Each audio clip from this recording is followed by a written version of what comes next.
Alors bonjour, merci Laura de faire ce travail de nous interviewer.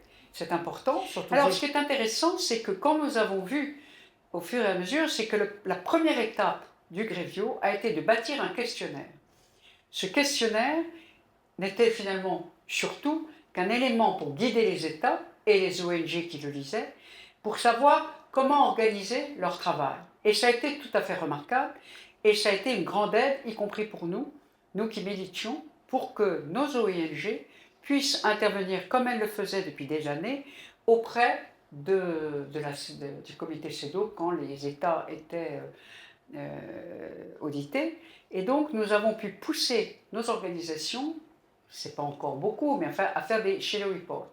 Mais c'était très important, puisque d'ailleurs, clairement, dans le préambule de la Convention d'Istanbul, on évoque et on se rapproche, et on dépend de la Convention CEDAW. Donc ça, c'était très important d'avoir les deux conventions qui travaillaient sur le même pied.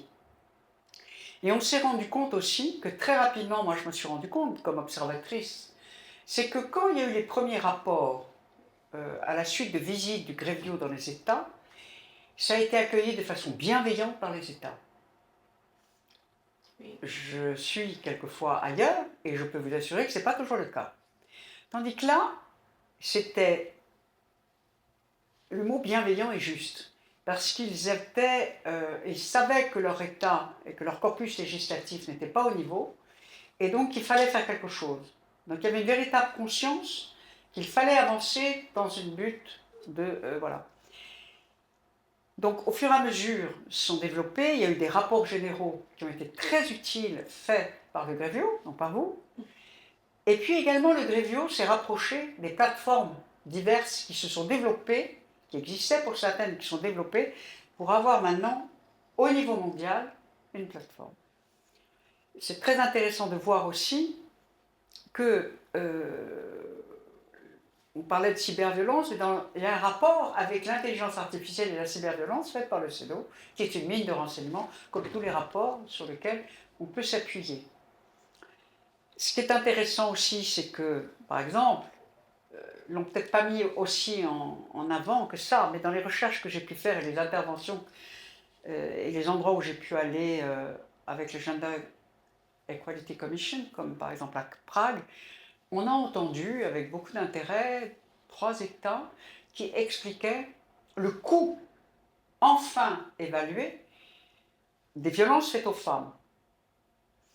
Et à côté était le coût budgété de ce que pouvait être la prévention.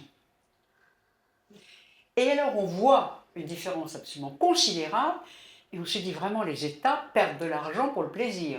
Et nous, on perd des femmes, et on a des violences morales, des violences les plus terribles qui soient vis-à-vis des enfants et des hommes, parce que aussi, même eux, s'ils sont les auteurs, ils en souffrent, et je ne les défends pas, hein, pas du tout. Mais on pourrait l'arrêter, on pourrait la deviner, on pourrait essayer de faire en sorte que cette prévention soit le nerf de la guerre. Et ça ne l'est pas aujourd'hui, ça ne l'est pas. Et c'est très regrettable, parce que quand on voit les dépenses et les dégâts humains des violences faites aux femmes, voilà. Et moi j'avais calculé que compte tenu des violences faites aux femmes, des féminicides, en quelques années, un certain nombre d'années quand même, on arrivait à avoir la mort d'autant de femmes qu'en Australie.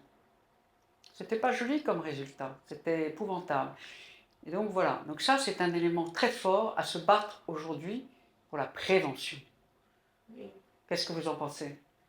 Parce que quand on parle d'argent, l'État sont plus sensibles que des autres arguments que vous pouvez ajouter. Et pour la dernière question, c'était, vous savez qu'ils sont des États qui ont signé, mais ils n'ont pas ratifié la Convention. Et si vous pensez à votre expérience de tous les bons pratiques que vous avez développées, qu'est-ce que vous pouvez suggérer à l'État qui sont non pas très sûrs qu'ils veulent ratifier? Eh bien, le soutien du Grevio. l'œil extérieur que lui apporte le Grevio pour pouvoir réformer son appareil législatif et ses pratiques. Parce que l'expérience que vous avez comme expert et au sein de cette structure qu'est le Grevio est tout à fait unique en Europe. Et donc ce que vous apprenez d'un des pays et que quand vous les auditez est utile pour les autres pays. Et c'est une force absolument inimaginable que les États, certains utilisent, que d'autres n'utilisent pas. Regardez par exemple une bonne pratique. Ça a été le numéro vert de téléphone. Hein? Ce téléphone de libre accès, 24 heures sur 24, il n'était pas répandu dans toute l'Europe, pas du tout. Et maintenant, il est. Des abris pour les femmes, en toute urgence. Oui, oui. Voilà. C'est un exemple très, très bon. Voilà. Et ça ne coûte pas si cher ce téléphone, hein? Ce n'est pas des dépenses astronomiques. Mais c'est vrai aussi que la formation est absolument impérative des policiers et des juges, car encore maintenant, et même des avocats quelquefois, dans certains pays, dans certaines villes, parce que si on dit dans tel pays ils sont bien formés, oui, mais si on va dans la ville qui n'est pas la capitale, est-ce qu'ils sont aussi bien servis? Voilà, hein, il y a une grande différence entre, je dirais, la capitale ou les grandes villes et la province. Hein. Il y a une grande différence et on n'a pas de statistiques géolocalisées. Ça serait intéressant de voir d'ailleurs. Une statistique.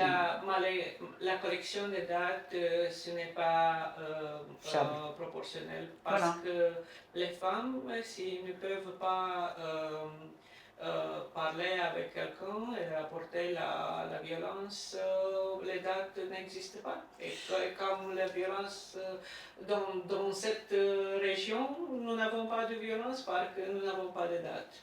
Oui. C'est magique, hein? Oui, oui. C'est magique. Oui, oui. C'est magique.